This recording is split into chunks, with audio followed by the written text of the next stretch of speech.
Welcome back to Catalyst University. My name is Kevin Tokoff. Please make sure to like this video and subscribe to my channel for future videos and notifications.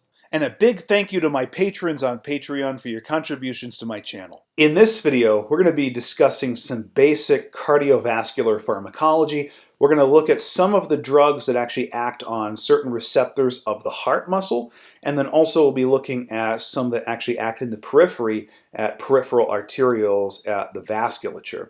And then lungs will actually be a separate video, which is coming soon. Now, with all of these receptors, with the exception of the calcium channel right here, where you see beta-1, beta-2, alpha. The alpha and beta indicate that we're talking about an adrenergic receptor. So these are receptors that bind catecholamines like norepinephrine and epinephrine. In this context, epinephrine is going to be the major agonist of these receptors. So alpha and beta are both adrenergic receptors. And then on the cardiac muscle right here, we have beta-1. And on the lungs and the bronchioles, we have beta-2. The way I remember whether the heart or the lungs has 1 or 2 is, remember, we only have one heart. And so that means beta-1 is going to be on the heart. And then we, of course, have 2 lungs, so beta-2 receptors are going to be more associated with the lungs. We're going to be talking more about that in the pulmonary pharmacology videos. Let's talk about the beta-1 receptor. So the normal agonist of this biologically is epinephrine. And when epinephrine binds to the beta-1 receptor, what would the normal effects be of that? Well, we're going to get an increased heart rate. The heart's going to contract with more force, so increased contractility, which is going to increase stroke volume, right? And then remember, heart rate times stroke volume is cardiac output, which is CO or Q. And so if we increase both of those parameters, well, of course, cardiac output is going to increase, and that's also going to increase blood pressure. And this is, of course, something that we might want to happen when we go out to exercise. If we're running from a bear and the bear is going to maul us, right? Running from danger, fight or flight, we want all of these things to happen. But in some individuals who have cardiovascular disease, the blood pressure is high by default, their resting blood pressure. And so to help bring that blood pressure back down to a more normal resting value, they might be put on a beta-1 blocker, which is normally just called a beta blocker. If you hear the term beta blocker, it's normally implied that it's beta-1. And a couple examples of this would be propranolol, metoprolol. When you see an ending all, that implies that you've got a beta-1 blocker. These are drugs that bind to this receptor, but they antagonize it. They prevent epinephrine from acting.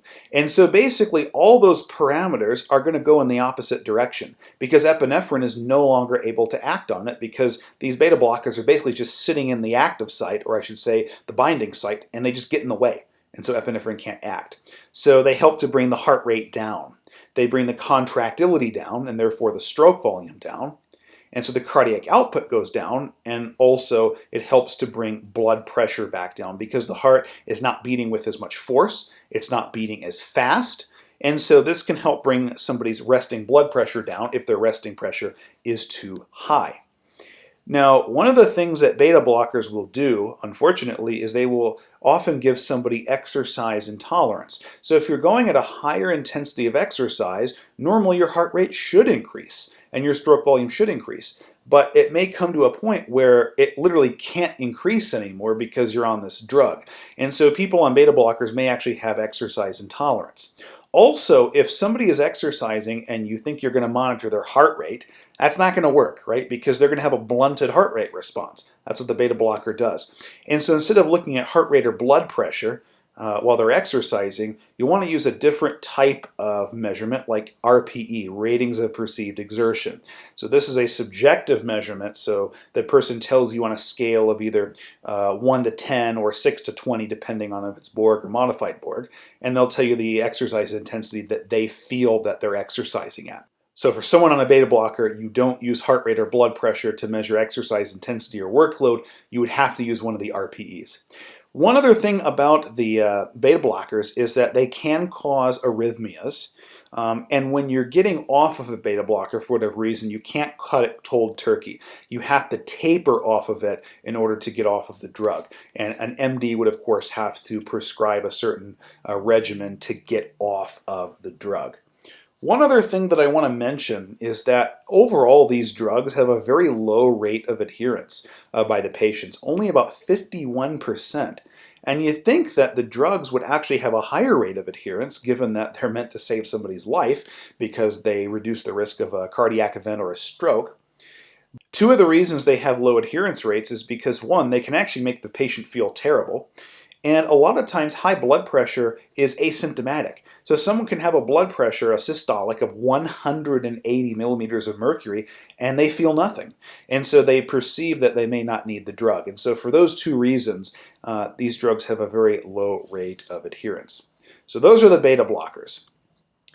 Now let's talk about the calcium channels. So these are ion channels that don't have a particular ligand. There is no agonist of these channels. They're voltage gated, so they won't have a normal biological agonist. But they're a part of the normal action potential cycle of the heart, and whenever they're activated by a voltage, they allow calcium influx. And so the way that we sort of talk about their activity is by how much calcium is influxing. So if they're low activity, only a little bit of calcium is influxing, but when they become very, very active, we have a lot of calcium influxing. And so the more calcium that influxes, the more we have these things, like increased heart rate, increased contractility, which means increased stroke volume and increased cardiac output, and those things collectively increase blood pressure. One note is that the increased contractility that we see here for the calcium channel is more pronounced than we see with the beta-1 receptor. The beta-1 receptor will increase contractility, but it's more heart rate. To increase contractility, that's more the calcium channels. Now the other thing about the calcium channels is they're not just present on cardiac muscle, they're also present in the periphery in smooth muscle. So for example, in the vasculature. And so in the vasculature, when these calcium channels become more active, we get more vasoconstriction there. And that also leads to increased total peripheral resistance. And in the periphery, when total peripheral resistance increases, blood pressure also increases. Because remember, blood pressure is the product of cardiac output and total peripheral resistance. Okay, so these act both at the cardiac muscle and in the periphery at smooth muscle. So how do we inhibit the calcium channels? Well, of course, with a calcium channel blocker. And there's two major classes of these. There's what we call non-dihydropyridines, and then there are the dihydropyridines. So the difference between these is really that the non-dihydropyridines are more acting at the heart, and the dihydropyridines are a little bit more at the peripheral smooth muscle. But they do both act in both places, they just have a preference. So the non-dihydropyridines act more at the heart calcium channels, and they block these. And so that leads to a decreased contractility, therefore a decreased stroke volume and decreased cardiac output. Now, of course, they do also act at the periphery, so they can help to reduce total peripheral resistance by inhibiting vasoconstriction and putting the periphery more in the direction of vasodilation. And all those things help to reduce blood pressure. When we talk about the non-dihydropyridines, they're going to decrease contractility more than the dihydropyridines. And then that leads us to these. So these also act at the cardiac muscle, but they have a little bit more preference for smooth muscle in the periphery than the non-dihydropyridines. But they will help to decrease cardiac output, decrease total peripheral resistance, and decrease blood pressure, ultimately through that vasodilation that they're promoting in the periphery because they're inhibiting vasoconstriction. So those are your calcium channel blockers. They inhibit the calcium channels both on the cardiac muscle and in the periphery at smooth muscle. So now let's talk about the alpha receptors. So alpha, these are more in the periphery on the arterioles, in the peripheral vasculature. And so when epinephrine normally binds to these, it promotes the smooth muscle to contract and we get vasoconstriction. So that's one of the normal effects. And with that vasoconstriction, that increases total peripheral resistance in the vasculature, and of course that increases blood pressure. So perhaps we want to target the periphery instead of the heart. In that case, we'd use an alpha receptor blocker or an alpha blocker.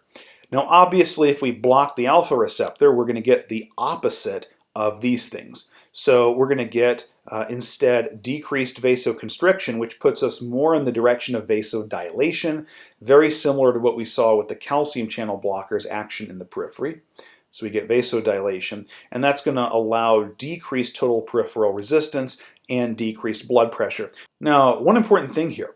Normally, so without a drug, let's suppose we're sitting or even laying supine on our bed or sofa, right? And we got to go up to go to the bathroom or get something from the kitchen, right? And so we go from sitting to standing.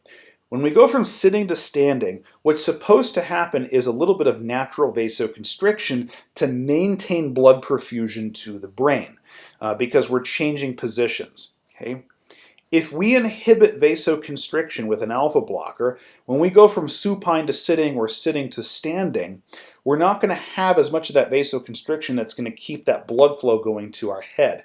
And so what can happen is orthostatic hypotension. This is a condition where you get a transiently decreased blood pressure because you're changing positions, whether it's supine to sitting or sitting to standing, and it can actually cause syncope or fainting because if you're not able to maintain that perfusion to the head, you faint.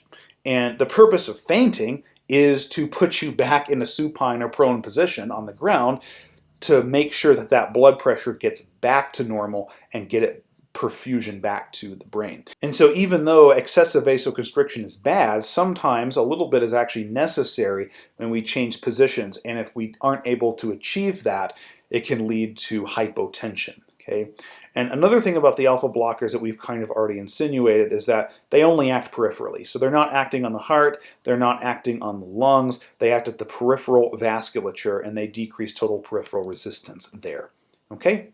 So hopefully this video gave you a good understanding and overview of some of the major classes of cardiovascular drugs that we can use to treat high blood pressure. Thanks for tuning in. Please like, subscribe, and check out my Instagram for cool science and not science stuff.